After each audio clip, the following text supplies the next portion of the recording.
le syndrome d'aliénation parentale, c'est-à-dire la volonté de l'un des parents de créer la rupture dans le cas de conflit. Vous, personnellement, vous avez fait beaucoup de droit de la famille au parquet et vous trouvez qu'il n'y a pas fatalement obligation à donner un nom à une certaine façon de se conduire et qu'il y a d'autres manières pour lutter éventuellement sur la mauvaise influence de l'un des parents.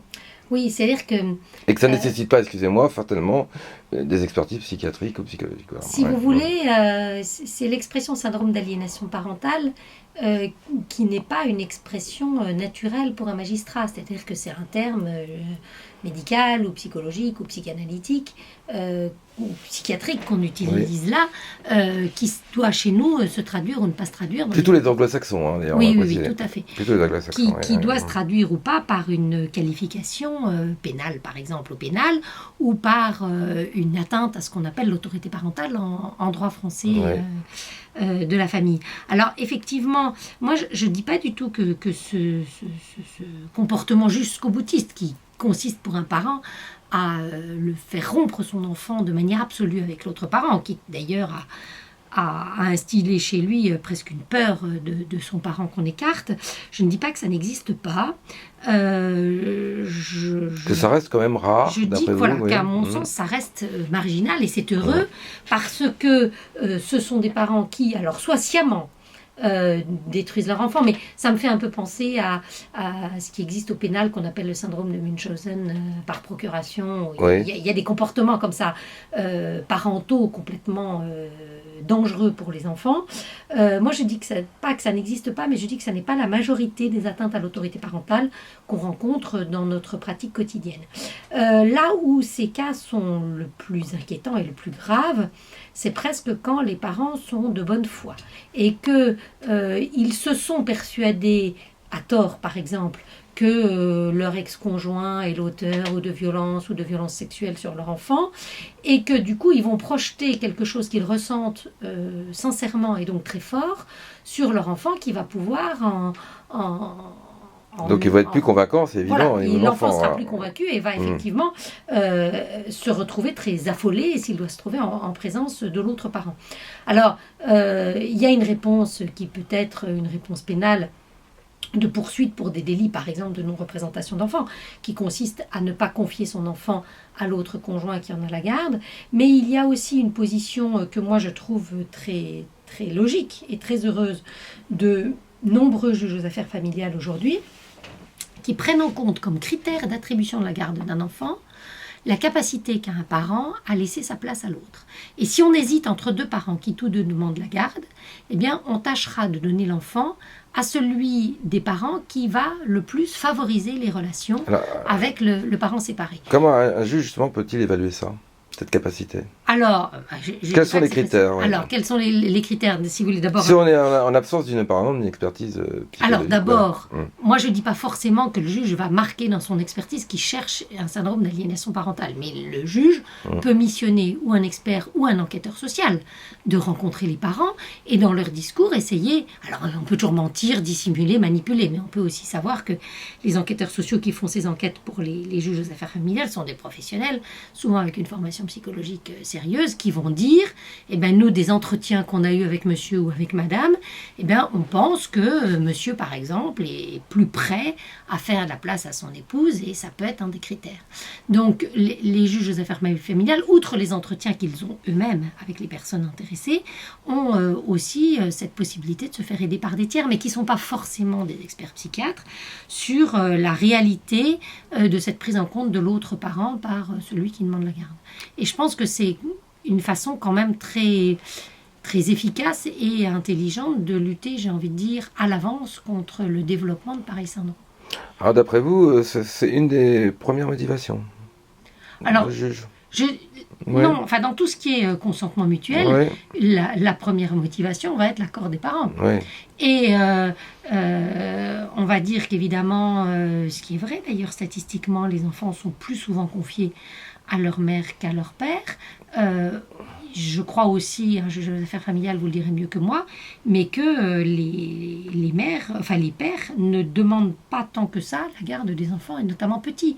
Mais aussi, j'y mets pas de jugement de valeur, c'est aussi l'organisation de notre société. On est encore dans un pays où l'organisation du travail est plus faite pour que la mère soit à la sortie de l'école à 16h30 ou à la sortie de la crèche à une heure décente, que le père qui va avoir des horaires de travail plus compliqués, etc. Donc c'est vrai, si vous voulez, que les enfants sont plus souvent confiés à leur mère, mais je crois que c'est le résultat d'une organisation sociale qui se traduit aussi en cas de séparation. Maintenant, vous disiez tout à l'heure... Il n'y a pas une préférence à la mère. Donc, moi, je ne crois pas qu'il y ait une préférence à la mère. Je ne crois pas. Enfin, je veux dire... je ne pense pas qu'on se dise par principe, ou alors peut-être chez les tout petits, peut-être qu'on se dit, un enfant allaité, oui, il y a une préférence à la mère, évidemment.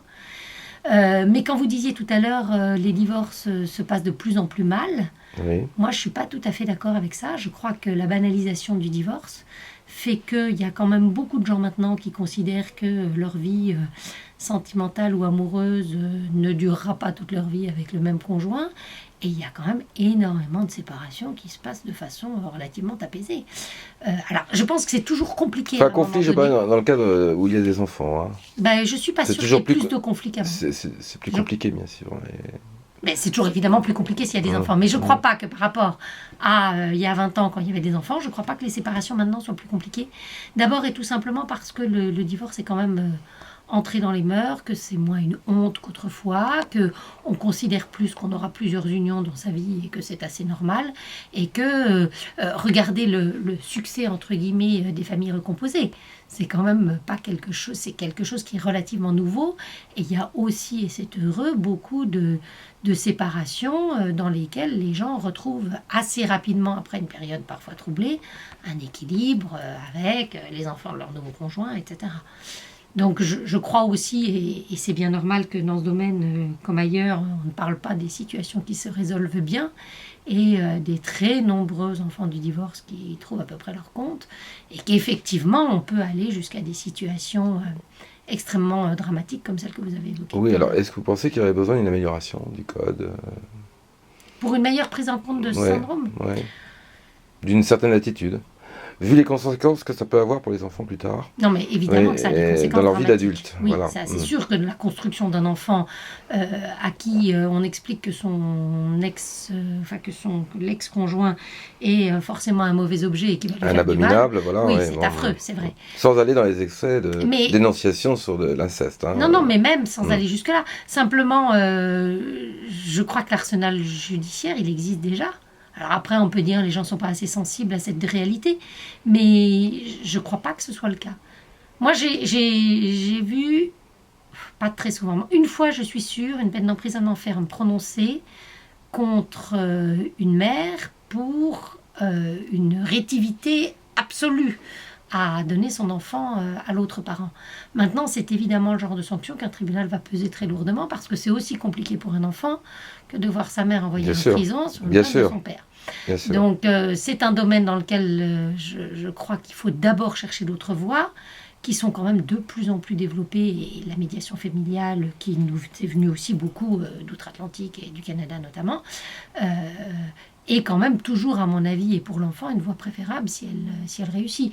Et heureusement, c'est un domaine où les médiateurs ont des résultats parce que souvent aussi, et s'ils ne sont pas complètement pervers, les parents ont quand même envie d'en sortir d'une certaine manière et peuvent être rappelés à l'intérêt supérieur de leur enfant. Alors, quels seraient les conseils que vous pourriez donner dans ce cadre-là pour les parents, justement, qui seraient privés de leurs enfants? Quelle procédure doivent-ils faire? Comment doivent-ils procéder? Voilà. Alors, il y a plusieurs démarches.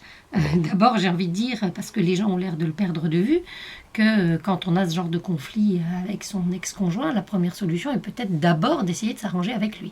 C'est-à-dire que moi, je me suis rendu compte que des gens déposaient plainte dans un commissariat, et quand on disait « mais vous avez passé un coup de fil à votre ex-conjoint pour essayer de lui en parler ?» il disait « non, je suis déjà venu déposer plainte ». Donc je pense que on pourrait rappeler les gens à déjà la nécessité d'essayer, même si c'est difficile dans une procédure de séparation, de se parler dans l'intérêt de son enfant. De prendre contact. Bon. Ensuite, effectivement, il existe la possibilité de déposer plainte au pénal. Dans la plupart des cas, on les orientera vers une procédure de médiation si on y arrive. Bon. Après, j'ai envie de leur dire, essayez de vous recentrer sur l'essentiel, mettez vos conflits dans votre poche, essayez de vous dire que vous êtes parent avant d'être ex-conjoint, etc. Mais c'est un discours que, quelquefois, ils sont incapables d'entendre parce qu'ils sont eux-mêmes submergés par leurs difficultés, leurs douleurs, leur personnalité, etc. C'est aussi un domaine où je pense qu'il ne faut pas se précipiter, et où moi je tentais de... Alors sans doute le plaignant trouvait-il que je traînais, mais je pense que c'est un domaine où il faut laisser du temps au temps, et où des situations qui paraissent enquistées à un moment donné se détendent quelques mois plus tard, parce qu'on s'est calmé, qu'on a rencontré quelqu'un d'autre, qu'on va mieux, Alors certains observateurs disent oui, mais si on attend trop longtemps dans une situation de rupture... Dans une situation de rupture totale, je ne dirais pas qu'il faut attendre longtemps. On est en danger pour l'enfant. Voilà. Oui, je pense pas, je vous disais ça dans des situations où c'est compliqué. Voilà. Oui. Dans une situation de rupture totale, effectivement, je pense qu'il ne faut pas laisser se creuser cette rupture. C'est un domaine dans lequel les juges aux affaires familiales utilisent aussi beaucoup les lieux neutres pour aider les parents à remettre leur enfant à l'autre en présence d'un tiers. Donc par exemple une mère qui se persuade que son enfant serait en danger avec son ex-conjoint, on peut lui dire: madame, on va faire un droit de visite médiatisé dans un lieu neutre en présence d'un éducateur, donc vous ne pourrez pas imaginer que votre ex-conjoint fera du mal, puisque voilà, et ce qui peut permettre de rétablir des relations petit à petit, à la fois en rassurant la mère, même si son inquiétude n'est pas fondée, et puis en permettant au père de reprendre contact doucement quand il y a eu une rupture. Eh bien, vous remercie pour toutes ces informations. Merci.